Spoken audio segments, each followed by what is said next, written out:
All right, Buff fans, welcome to another video, and I'm Brian Howell, and joined once again by Matt Smith of 104.3 The Fan in Denver. Matt, how you doing? I'm doing good, buddy. How you doing? I'm good. We're going to recap the Rocky Mountain Showdown, the last one for a number of years, and um, we will preview the next game on another video, but we're going to recap the big win for the Buffs, and um, we're going to go back a couple days. We're doing this on Monday. The game was on Saturday night, and one that Matt, you and I talked last week that very pivotal game for the Buffs, and it was kind of I was on some radio shows, things like that, and every time I would talk about it, I would say I felt like this was a must win. Like I was asked by somebody like, "What? How big is this game?" I said, "I think it's the season for the Buffs. Like if they lose this game to the Rams, I think forget about it." Well, they didn't. They came out and played a pretty good football game. Thank goodness they didn't win. Yeah, we talked about that a little bit last week too. It was a must win. I mean, Yeah, if they lose that game, where do you turn from there? I mean, you right. pick up the pieces, do the best you can, but the buy-in and the believability factor of it all just falls through the floor. So, yes, very important win, and they got it convincingly enough. So, I think that was a big part of it too. They did some key things that we were asking them about, and how was the atmosphere up there? I enjoyed the game from right here. Yeah. I was wondering if you would bring that up, but yeah, Oh, I'm fine bringing it up. We talk about it yeah, I know, briefly. We I don't need know, to dwell on it I know. though. Yeah, it was yeah, for those who don't know, Matt, for some reason, was denied a credential, even though Mm. you are one of the 7, 8 people that are around every single day since Coach Prime got hired. And, um, you And know, for years and years, maybe a and little yeah, respite there when they yeah, weren't any good. Yeah, right. yeah, yeah, And, there was time that you weren't in media for a little bit too. So, for but I sure. mean, since Prime's been hired, I'm not sure you could name 7, 8 people that have been there more than you, and CSU denies your credential. And ironically, as I was texting you the next day, I said, "Hey, do you know that the seat right next to me was empty?" We knew that would And happen. Yeah, and we knew knew that would that would happen. And happen. that's the unfortunate thing. Yes, there was a name on there, but every time you go to a press box, there's always a no-show or 10. And so, yeah, it was disappointing that you weren't there. I felt bad for you because you should have been there. So to answer your question, the atmosphere was really good. Right. And look, I cover the Buffs. My fandom has been gone a long time. It was gone a long time ago. I don't root for the Buffs, but I want the Buffs to win, I guess, because I cover them and you like the people, things like that. I also don't hate Colorado State. And I'm going to give them some credit because they really showed out. That was my first time at Canvas Stadium since their very first game there in 2017. I covered that game, and Oh but yeah, that's right. You did. I forgot about it. Was that yeah, Oregon State? Oregon State, and I went there because it was a week 0 game, and the Buffs were going to play both teams that year, and I thought great opportunity to go see the stadium and see both teams live. But the one thing I've learned that you hear all the time since Canvas has opened is they post all the time about how bad the atmosphere is. There's like nobody there. I said it on Twitter, but I got to shout out the Ram fans, and there was Buff fans there, obviously, but they showed up for that one. I mean, that was look, Shaduer Sanders got ripped in the summer when he said it, we're everybody's Super Bowl. He was absolutely right. Of course he And was. if anybody was in Lincoln, guess what? Colorado was Nebraska Super Bowl. Guess what? They were North Dakota State Super Bowl. Guess what? They were CSU Super Bowl. And so, but give CSU fans credit. They really showed out. Largest crowd, Matt, in CSU history, not just Canvas Stadium history. But yeah, this is a long-winded answer, but the atmosphere was pretty cool. Yeah, it always shocks me that they don't get more people to their games. I know that Yeah. they haven't been very competitive, but there's nothing to do in Fort. I mean, Fort Collins is amazing. Like you can go Yeah. outside and experience nature and do all that. But as far as like events outside of like going to breweries and doing things like outdoor arts festivals, it's not like there's a ton to do up there. I'm always Right. surprised that they haven't been able to fill their stadium more than they have in the past. And clearly they filled it for this game. I've been very tapped in behind the scenes as to what's going on up there. I got some good birdies up there, and all week long, fans were, I would say, excitedly anxious. Like they were very, very much looking forward to having the spotlight on the program and on Yeah. campus, but were very nervous about the game from a fan base perspective. Yeah. Brian, from a team perspective, I don't think I've seen a more delusional team, or at least heard about a more delusional team heading into a game that week.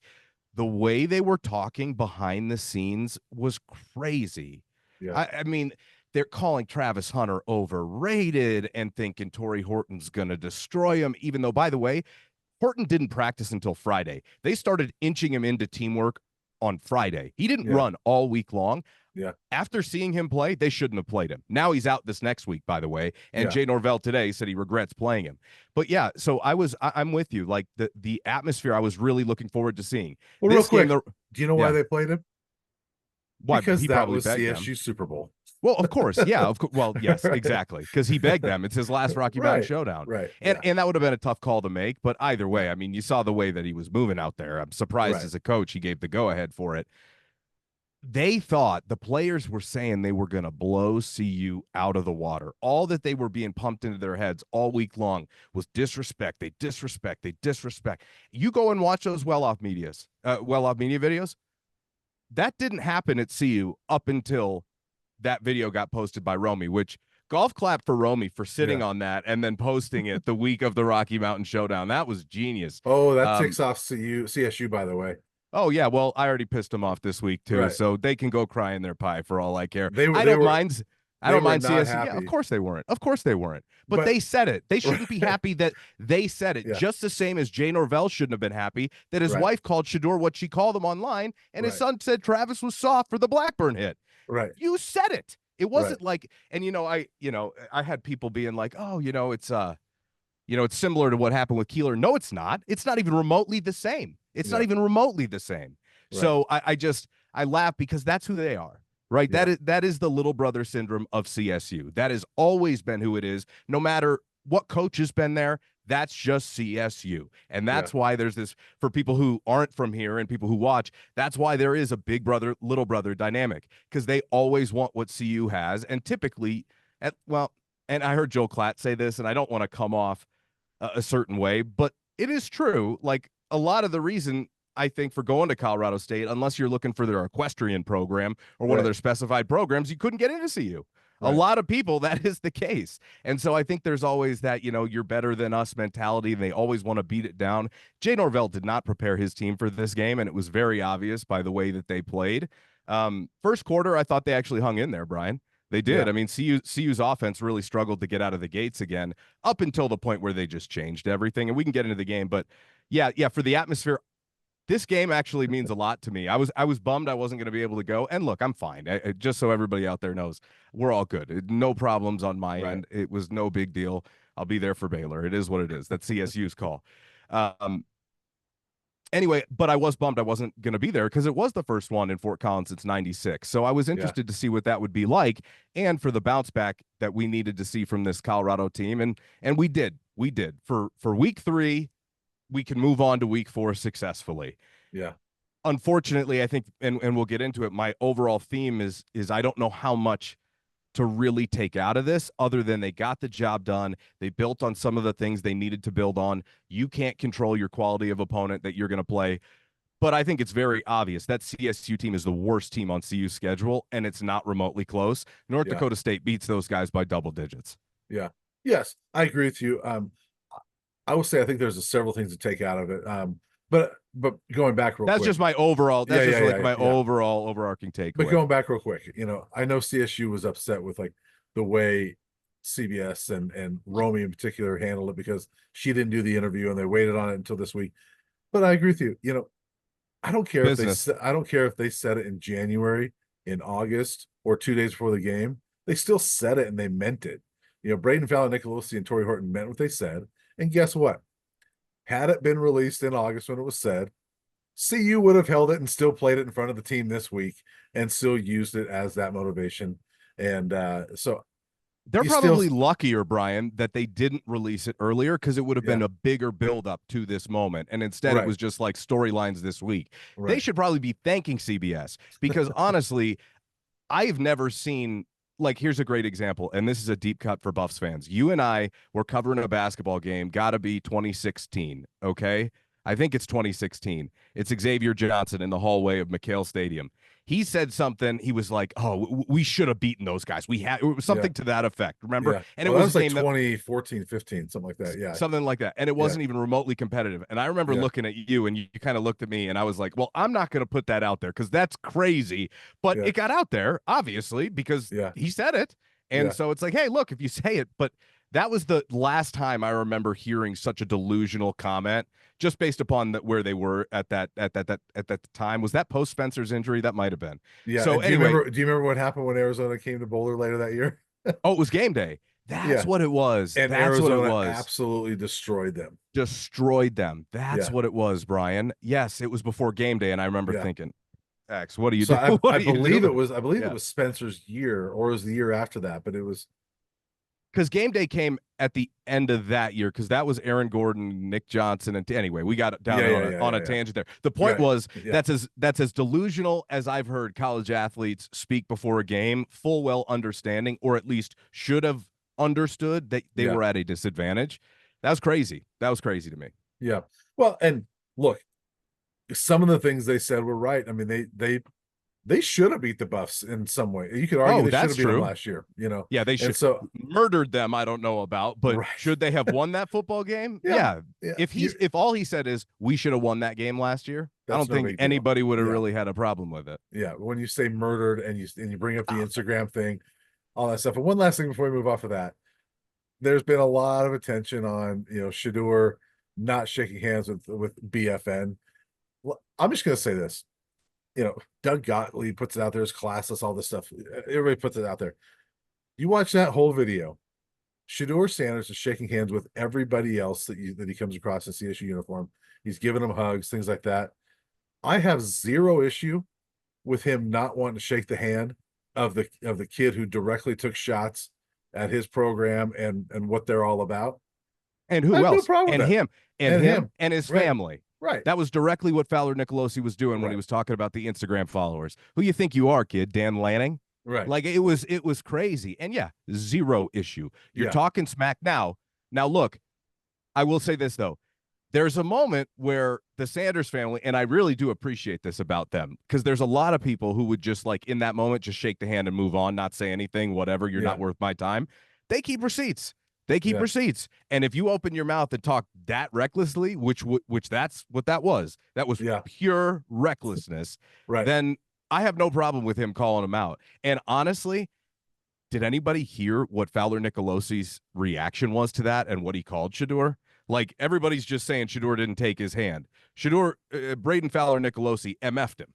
That's what he Yeah. did right afterwards. Yeah. So no, there's no love lost. I have no problem with Shadur doing that. And quite frankly, I mean, he's this guy. You Yeah. think that he's not going to let you hear about it? You're Right. crazy if you think that is any sort of indication of his leadership skills. Go ask the guys in the locker room if they like that or not. Right. Guarantee you everybody in CU's locker room loves that moment. And for honestly, that's for everybody in the locker room, that moment. Right. That's what it's really about. Right. I get upset, to be honest with you, when I hear the narratives that Shadur is a bad leader. Shadur, and this is an objective thing that I'm saying, they love him, his teammates. They love him. The only ones who talk negatively are the ones who can't hack it at Colorado and transfer out of the program because they weren't seeing playing time. Let's just call it what it is. Yeah. Everybody, the guy, this guy is not who he is in the locker room. Right. It's not. There's two parts of it. That's where I see the Deion Sanders in him a little bit, is that, yeah, there's a couple of different personas, but in the locker room, he ain't like that at all. Well, and He I'll is tell you this. as good a leader as one of them that I've been around. And I'll tell you this. I've only been in the locker room once with Shadur Sanders, and I happened to cover the Celebration Bowl. I bring this up Right. every now and then. The last game that they played at Jackson State, and they gave me some good access there. And I went in the locker room after the game. It's the only time I've been in the locker room before or after a game that Shadur Sanders has played. They lose that game in overtime. Jackson State did. Right. Guess who was the leader in the locker room pulling everybody together? It was Shadur Sanders, who was a sophomore at the time. And yes, everything I've heard from here at Colorado, yes, there's some guys who are no longer with the program, that there's delusional athletes in that group too, that will say opposite. But those that have played with him, that are still here and stick with him, you hear really good things about Shadur Sanders. I saw it firsthand after a loss in his very last game at Jackson State. He was the one talking to the team, bringing them together. things like that. So yeah, he's not a bad leader. I'm not a guy that keeps a lot of receipts. No, I don't. That's not my that's who they thing. are. That's who they are, That's right. though. And That's that's who they fine. are. And the other narrative, Matt, that cracks me up is every time something like this happens. And yeah, I'm not a huge fan of the watch and the keeping receipts, but it's fine if that's who you are. But the narrative of oh, he's cost himself millions. He's not gonna be a first round pick. Stop. Anybody remember Baker Mayfield? Baker Mayfield Stop. made a career at Oklahoma of doing that stuff. And guess who was the number one pick in the draft? Baker Mayfield. Wasn't Baker caught running from the cops on video before he ever went number one overall, by the way? Yeah. Like, do we want to bring, like, Right. it to me, that is, first of all, anybody who tells you that an Gesturing to NFL Kansas on the sidelines, things like planting that. your flag in the middle of the field, like Right. anybody who thinks Shaduer's cost himself money, that has turned off NFL GMs, aren't talking to the right people. Right. That's the truth. I've heard some people say that, people who I have had some respect for professionally, and I'm like, oh, you're lumping them into everybody else. All Right. you're doing is you're looking at this. That's all you're doing, and you're making all of your assumption based on that. I guarantee you there is not a player in the country. And look, talent-wise and ability to hack it, that's a different story. I think he has it. I think he will hack it. I think he's be a better pro than he is a college quarterback, and I've said that so many times on the record. To me, he's got a when they refine in an NFL program his mechanics, there's so much Brady in him. I see it all of the time. Anyway, but again, it doesn't mean you're necessarily going to translate or et cetera, et cetera. We've seen plenty. Look at Caleb Williams last night. I mean, it's not easy to play quarterback in the NFL is my point. But what I'm trying to say is if you think that NFL GMs are going to look at him and think he's anything other than the model that you want as the face of your franchise, you are out of this world and you don't understand how the NFL works. So please, that is the one thing that I will say, as that one has personally bugged me, because I consider myself to be a pretty damn good judge of character. And look, I wouldn't say that I know Shaduer Sanders. I know a part of him, okay? Yeah. But the guy that I've seen interact with his teammates, the guy that I've seen talk to us for over a year and a half, that is the guy who you want running your franchise. And that's not just blowing smoke. That is, he's built for it. That is the one thing that Coach Prime, I mean, grand slam out of the park, nothing will rattle him. So anyway, we can move on from that. But yeah, the moment after the game, look, there's a lot the moment of after GMs, the game was crazy. Yeah. There's a lot of people in the NFL that would love their quarterback to be as competitive as Shaduer Sanders. And that's to me is what it speaks to more than anything is the guy's competitive and he's going to go to battle. I don't want to say war, but go to battle for his Imagine team. if they had a better team. Right. And he knew that. And it's not saying they got a bad team, but imagine if they were legit one of the top 5 teams in the country, how he'd act. Yeah, he's confident. He's confident. And you want that. You want a guy with the ultimate sense of self-belief. Right. Yeah. What people think it's just more than that. They see the cars, they see this. As far as I know, he is a guy who keeps to himself by and large. Like, okay, maybe he'll go out from time to time, but he ain't going out. We could sit here and tell stories for hours about former CU quarterbacks who went out, okay, and never had anything happen to them. This guy doesn't do anything, and he, for a lot of people, it's just the last name, and the position that you're in is you've got to win. And another win this weekend. And let's talk about that because all that other off the field stuff, I don't think really matters anymore. Well, let's transition it because, Shaduer, as far one as last thing. Sorry, one last thing. 3-1 against Nebraska and CSU the last 2 years. Sign me up. Right. I was thinking about that after the game. I was like, sign me up for that. And hey, I looked up a stat. He's the first CU head coach to win his first 2 matchups with CSU since Rick Neuheisel. And the only McIntyre didn't. He lost the second. McIntyre did not. Yep. Yeah. Durrell never played CSU. Right. Well, thank God. Which is surprising, but that would have been your wins, Rams fans. Tucker only got 1 before he bolted. Right. Embry didn't do it. Gary Barnett didn't do it.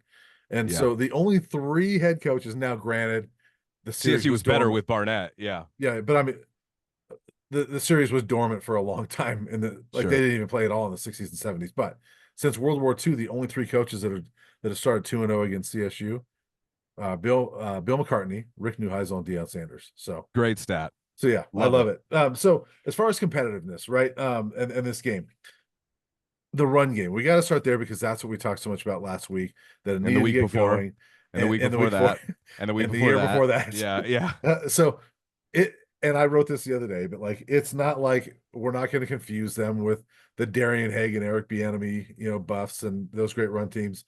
What is it? 109 yards. It's not nothing to like write home about, except for this team. It is, and we sort of were talking about last week when Shaduer was saying, like, well, if you can't do it, why would you keep doing it?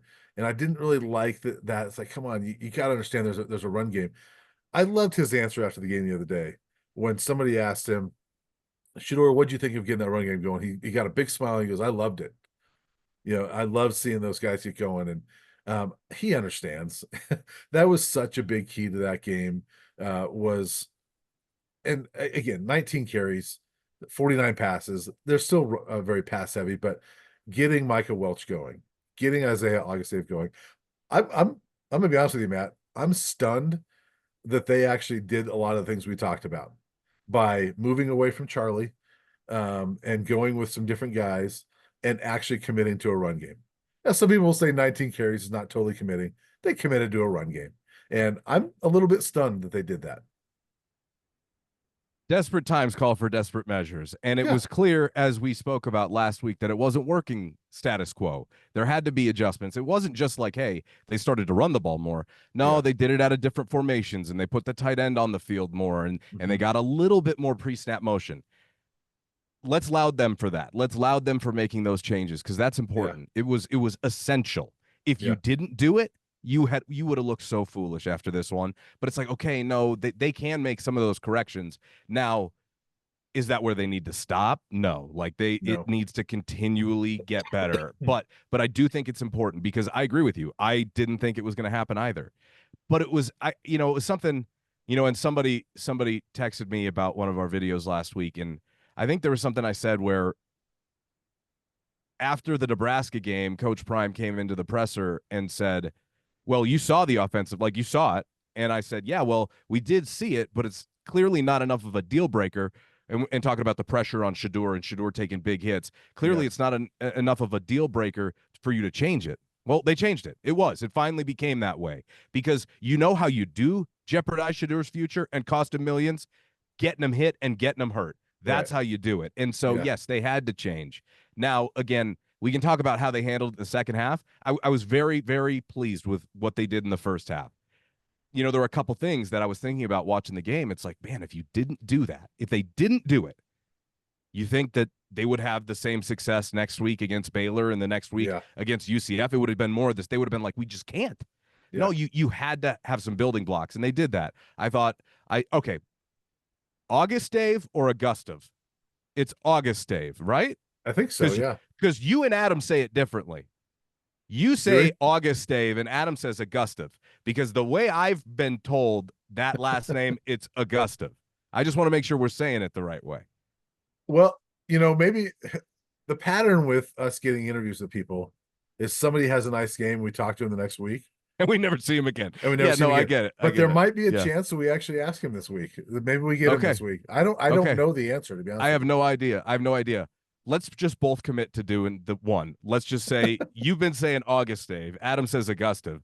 I think it's Augustive, but because you've been saying August Dave, do we have a pronunciation guide?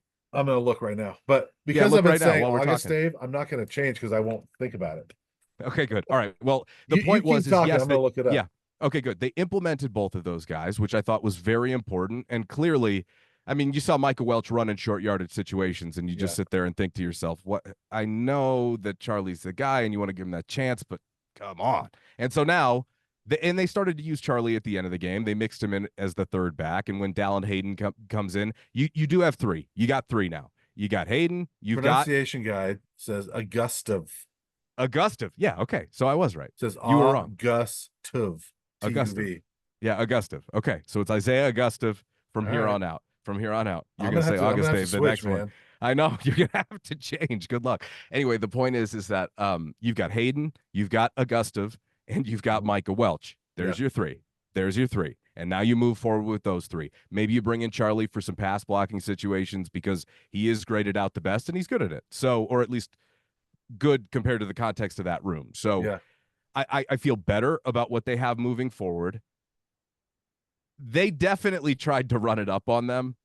And I knew that was going to happen Yeah. after last year's game. Yeah. It was a little on the nose for my taste. Like the end of the game, you could just take a couple knees. Instead, you give them the ball back with like over a minute left. That's the time when you got to know, as Kenny Rogers says, know when to hold them, know when to fold them, right? You just, Yeah. all right, get out of there.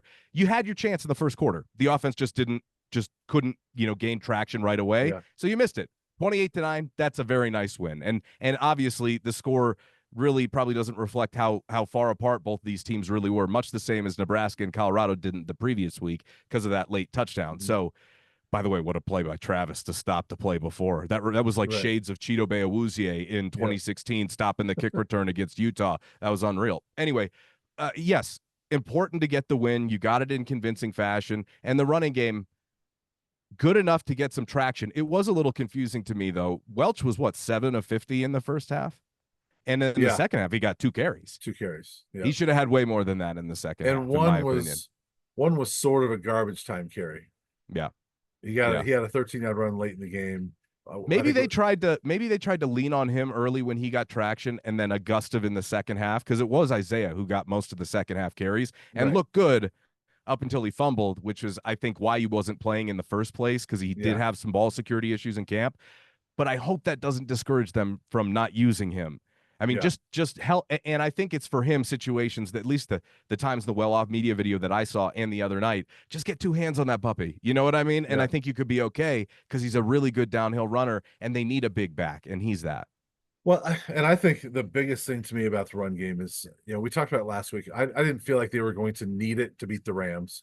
I don't think they needed it to beat the Rams. No. I think the biggest positive that comes out of that is that now Baylor, as they prepare for this week, they have to say, okay, we better respect. They do have some guys there, that Michael Welch kid can actually run. That Augusta kid can actually run. And if Hayden's healthy, he can actually run. And look, I'm going to give props to Charlie. He got in there 2 late carries and looked good in those late carries. And I don't want to, I've said it before, I don't want to totally bury Charlie. He's just not my preferred choice to be your top runner. I think that he can do it, when he's given opportunities. I like spot opportunities, but he had opportunities and he failed. I'm sorry. Like, I appreciate it. I'm not trying to project feelings here with this one. Like, I get it. Everybody understands. We like Charlie Offerdahl. He's not your best option. Yeah. I think it's that. But the simple. point is, he has shown every now and then he can have a little burst. So my point is that I think that they've shown, even though they don't have the greatest running game out there, that they've got 4 guys, 3.5, that you look at and say, all right, you can't dismiss this run game. Whereas 2 weeks in, you're like, why respect Colorado's run game? What run game? Now all of a sudden you're like, all right, maybe we got to respect that run game a little bit. That's the best thing that came out of it. And that's what I thought was going to be the best thing to come out of it if they did it. And so I was happy to see that. And the other thing I was pleased to see offensively, Travis is obvious, Shaduer is obvious. But it was nice to see LeJohntay Wester get going a little bit and have a nice game. I think it was his second touchdown catch, where we saw that burst of speed where he catches it at the 19 and just gets around the edge and outraces the Rams to the end zone. So it was nice to see that as well. But he does not look like an All-American punt returner, I will say that. He's been a little shaky back there, but it was good to see him get going as well. Yeah, I'll take his contributions at receiver more than I will punt returner, if I'm just being honest. But yes, I agree. He's had some moments where he just scares me a little bit as a punt returner a couple of times. Like, don't pick that up. It definitely hasn't been his smoothest work. That's for sure. Shepard also got involved and was more of a volume guy. Now, he did have the one big drop, but people forget that, he also, what was it? It was either the play before or the play. I think it might have been the play after. Or no, it was the play before, before the big drop, where he caught one like right on the sideline that had no business being caught because Shaduer, it was a rope. And so it's like, okay, some good and some bad. And it was a full extension. Either way, he should have had it. But good to see him involved because you do need to spread it out because that way a defense can't key on Travis. And then you can have what happened, late in the game where he gets loose up the sideline to the back pylon, you can have that. So yes, I thought it was good to see. LeJohntay has way more to show us, I think. Every Yeah. time he touches the ball on offense, he's a productive player. Like that is a guy you need to he should probably have more than 5 touches a game. Right. He should probably be in the 7 to 8 touch, minimum category, just because he's a water bug out there. He could fly. Yeah. So I'm looking forward to seeing his contributions. But yeah, important to see that. They did. Savell Smalls had like a Colorado tight end with like a 20-yard catch. Yeah. So that was good to see. I did find it funny, and you probably didn't catch it because you were at the game, and I had the luxury of being here and watching the game, of Luxury. seeing the luxury seeing Coach Prime when Micah Welch came off the field in the first half after like the first 4 positive. It was like 4 consecutive positive runs. It's like, oh my gosh, he gave him a big embrace. He grabbed him by the helmet and he was really proud of him. But you could tell he was just relieved. Like there was a big sense of relief that okay, we can do it. The problem is that as much as I want to, give them credit for doing it, like at the end, I didn't think they handled it right, but I do now understand more that the reason they didn't handle the end of the game right is because they were trying to bury the Rams and trying to run up the score. That's what it was. That's what it was. And look, I respect not respecting that opponent. I respect that totally. Just understand that that's not how you can handle it in other games. And otherwise that will burn you because they'll be closer. And the other part of it, I want to say it's risk reward management, which is why I didn't love it. The risk of Shaduer taking a big hit and getting knocked out in that moment does not outweigh the reward in any way, shape, or form of putting a ball in the end zone there. I don't care what the stats say. I really don't. And to be fair, that's why people will accuse them of stat padding at the end of the game, is because there's probably no other program tries to continue throwing the ball there. And I get it was personal. It was personal. So they get a bit of a pass for me on that one. Because again, I respect not respecting that opponent who can't do anything about it. But the problem was, even then, you still subjected Shaduer to 2 big hits he shouldn't have taken. Well, in a way, it was similar to CSU playing Torrey Horton. They probably shouldn't have played Torrey Horton because while you want to win that game, there's bigger games ahead for CSU, right? While you would love to, in that case, maybe run up the score on CSU, there's bigger things ahead than scoring one more touchdown with a minute left in the game and making it 35-9 as opposed to 28-9. God forbid Travis turns an ankle or something like that. Shaduer was almost hit that last throw, almost hit hard. So look, I didn't love it. I would like to think that if it was like a 10-point game that they sit on it, but then you look at North Dakota State, like maybe not. But like I would like to think they learned from North Dakota State and would have maybe sat on it if it was a tighter game. Yeah. But I don't know. Brian, they better.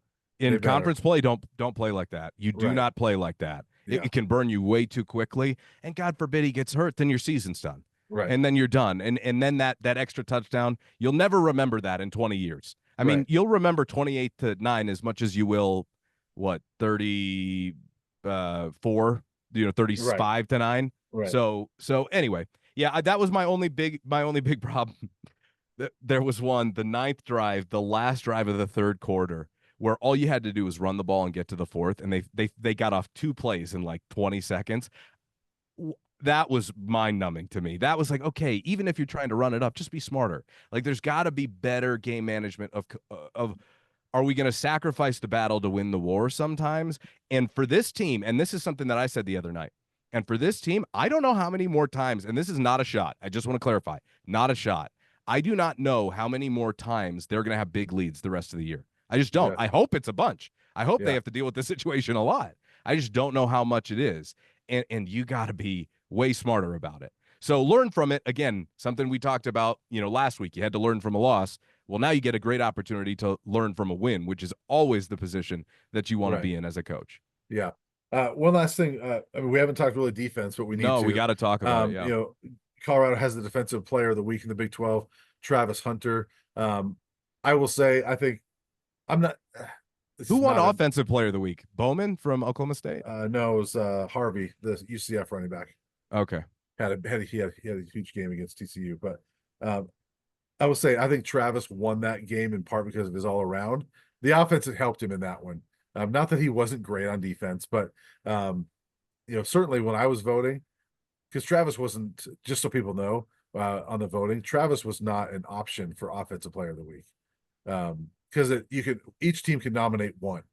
And so CU nominated Shaduer for offensive player of the week and Travis for defensive player of the week. So I understand that, but Yeah. he wasn't even an option for offense. So Travis Shadur was better on offense this week. I think that as good as Travis was, I think that's justified. Yeah.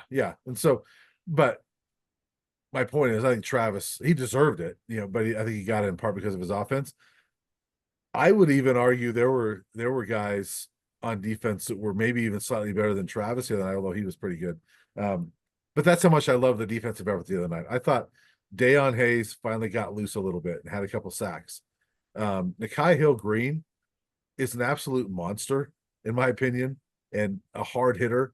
Levante Bentley's playing great. I said this to Adam after the game, Matt, and this is subjective because we can go back over the years and think about it, but I told Adam, I said, I'm not sure I remember a game where the two inside linebackers together played better than those two guys played the other night for CU. Like, that was a really good game from your inside linebackers. And I will say, going into the year, I got a couple. I was just thinking because I was like, oh, he's right. Like the pair of inside linebackers, it's normally one guy. Yeah, they've had one guy. Say, look, they've had some good ones like Kenneth Olabode and Rick. I was going to say were good. Gillum and Olabode. They together. were a good pair too. They were as good a pair as they've had. In yes, years. and I'm sure 2016 maybe, but my point is that coming into the year, I looked at the defensive line and said, yeah, that's better.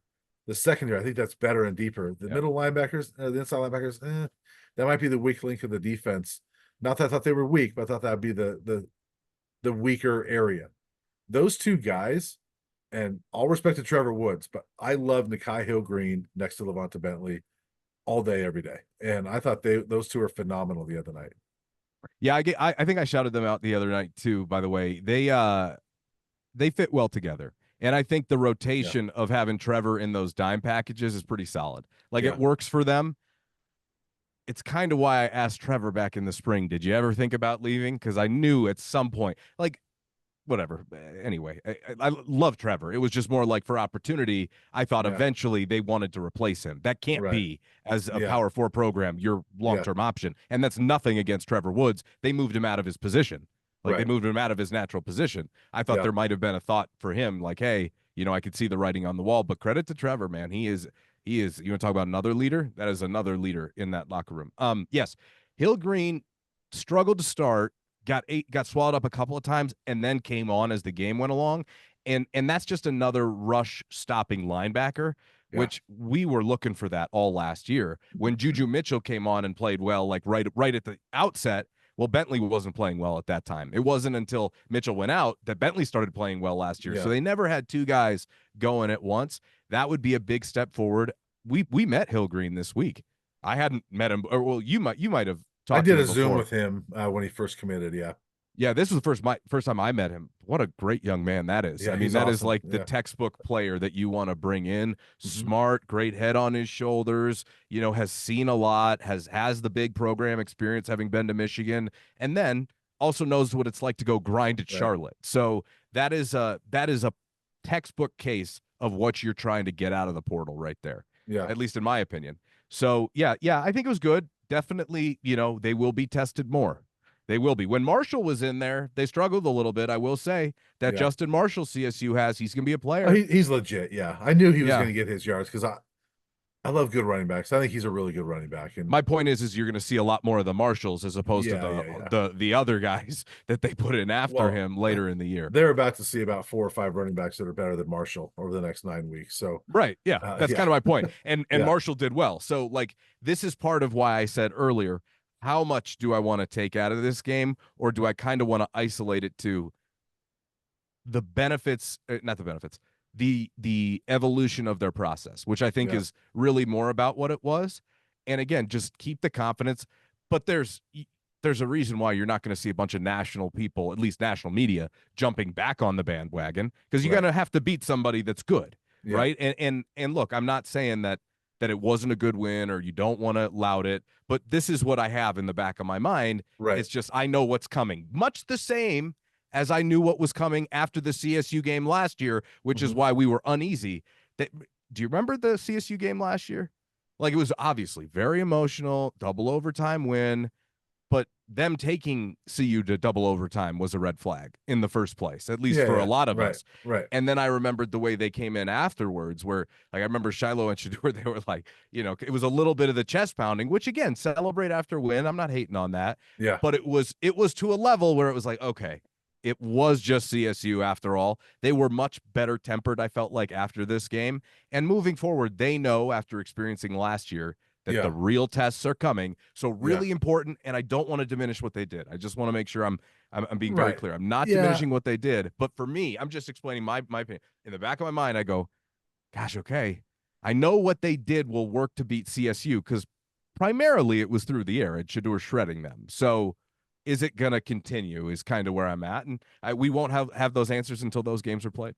Yeah. And obviously last year was so different. They were riding such a high at that 3-0 start. And they start conference play at Oregon, you Right, know, that was brutal. Yeah, no, and that was brutal. CU comes in ranked. I think they were 18th. They never should have been that high. They were never that good, No, even through the 3-0 start, but that was just a recipe for disaster starting out. This one's so different. I'm not saying that it was a that's good thing. true. No, you're right, Brian. This is different now moving Yeah. forward. You're right. And I'm not saying that it was a good thing to lose in Nebraska, but because it happened, I will say that this team has been, they go into conference play having been humbled, Mm. whereas they weren't last year. And you get to start conference play with a team that, is not national. It's not Oregon, and Baylor, they're 2-1. They Mhm. looked good this last week. But it's way different. I just like the demeanor. To me, the biggest takeaway from this last game, Matt, is that last year this team never responded well to adversity. No.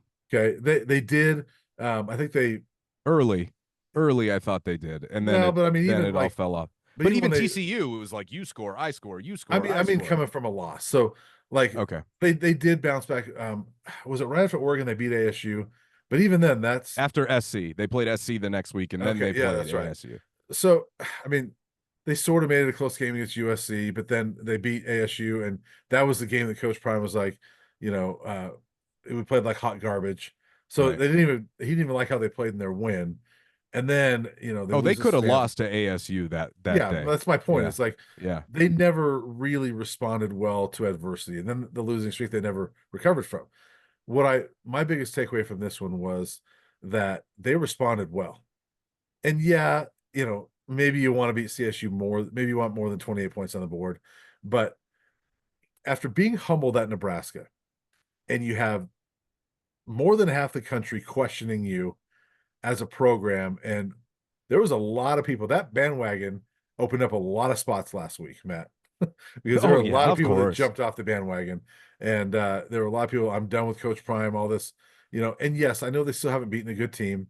I understand that, but I thought that was big for them to respond, go into another hostile environment, very different from Nebraska, but go into another hostile environment and take care of business. And yes, CSU is not very good, but you went into their place and they were gunning for you and you responded. And so Yeah. I thought that was the biggest takeaway for me. Regardless of how the final score is, they looked good in beating them and they needed kind of an easy win. They hadn't really blown anybody out and they needed to kind of blow somebody out. Yeah, it was important. Again, we talked about this last week. Style points mattered in that one, and Yeah. which is why I thought they were trying to tack on a few at the end, even though it was like, okay, know when you're beat. Yeah. That was a great line, by the way. Great relationship advice out there. One of the best pieces of relationship advice I ever got. Know when you're beat. Know when you're beat. Okay, a couple of things for me. No and Wankwo or Taurine Carter in that one. Defensive line depth clearly showed why it's improved. We talked about that leading into the season. I thought that was good to see. Right, Yeah. you had Anquin Barnes step up. You had Amari Yeah. McNeil with a block punt. I thought that was Mhm. important. Um, the kicking game. They should Yeah. have fixed that in the Yeah. offseason. They should have fixed it, and that was a glaring oversight. Yeah. And I even brought that up, and a lot of people said, well, they have new kickers. Well, They don't if they're not on the field because clearly they don't have confidence in those guys, or they need to open up the kicking competition in practice.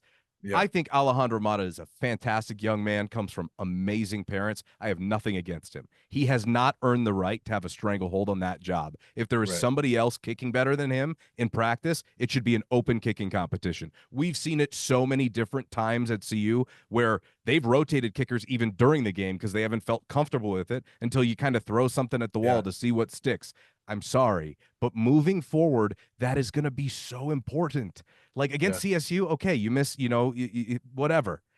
Against, Kansas and maybe even Kansas, I think it'll be a very close game, though they're struggling. Kansas and Oklahoma State and Yeah. Kansas State and UCF and all these other schools, those kicks are going to matter. And Yeah. if to me, he just hasn't improved from last year. I know he Right. said that he wanted to, and it was a big focus for him to make his legs stronger. Sometimes you are who you are, and that's okay. But unfortunately for them, I don't trust him every time he goes out there now. Maybe Coach Mhm. Prime does, but I don't know. Palazzo's still on the team, isn't he? Yeah. Yeah, well, I don't know. Let's see how he's But kicking. I but just look, just in my opinion, it's yeah. just my opinion, but I don't when it's plus 40 or you split the duties, but Brian, they didn't fix that. They just didn't fix it. Yeah, and leg strength is fine, but if you don't get any lift on the ball, I don't care how hard you hit it, he doesn't have lift. And so Jace Feely's still on the team. And yes, I know I am I'm not blaming him at all for that 61 yarder at the end Oh of the half God, against no, Nebraska. no. Like that's a why kick that anyway, but who's gonna make that, Um Jace Feely was, let's remember, he was the starting kicker coming out of camp last year. He won Yeah, that job. And he was doing fairly well. He had a good game against TCU. I yeah. think it was week 2 or week 3. He missed a kick. I don't know if it was 1 or 2. And then he lost the job and never got it back. It Um, was Nebraska for sure. It was Nebraska for sure. so maybe it was week 2, but yeah, and he just never got it back. But I would love to see Jace Feely, Sure. give him a game and let him hit the 27 yarders, the 34 yarders, the 42 yarders, and I bet Jace Feely could have a 3-for-3 type of game. And so I think they've got another option on there. I don't want to discount Jace because we haven't seen enough of him. Yeah, I'm with you. I'm with you. But even Jace, I mean, again, another really great young man is barely getting it into the end zone at altitude. Like, yeah, okay, he's That's getting it different from there. field goals, though.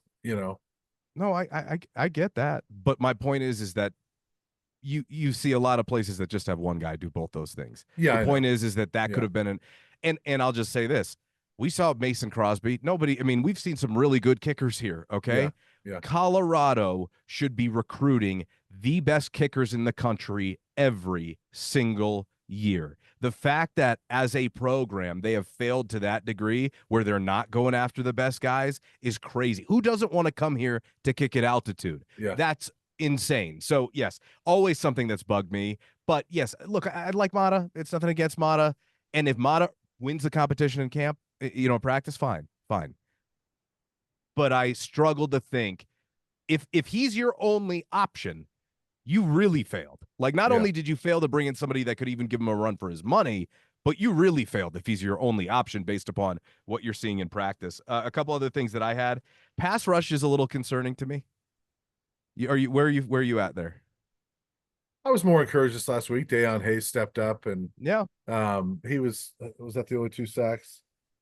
He was the one that got sacks. Yeah, I mean, I we probably would we have, we talked him up, right? Like before the year, we were like, hey, this should yeah. be a group, 5 guys you can rotate, and they should produce. We are 3 games in and there's no sacks from Okunlola. I thought there would be. No sacks from BJ Green. I thought there would be. Did he get a half a one? I think he might have got a half one No, he last week. didn't. He didn't. They Okay. had 2 sacks. They were both Hayes. Okay. Let's see. There was a BJ Green and Deion Hayes Nothing for had Martin Walker, if memory no serves. Green and Deion Hayes combined on a TFL, but it was not a sack.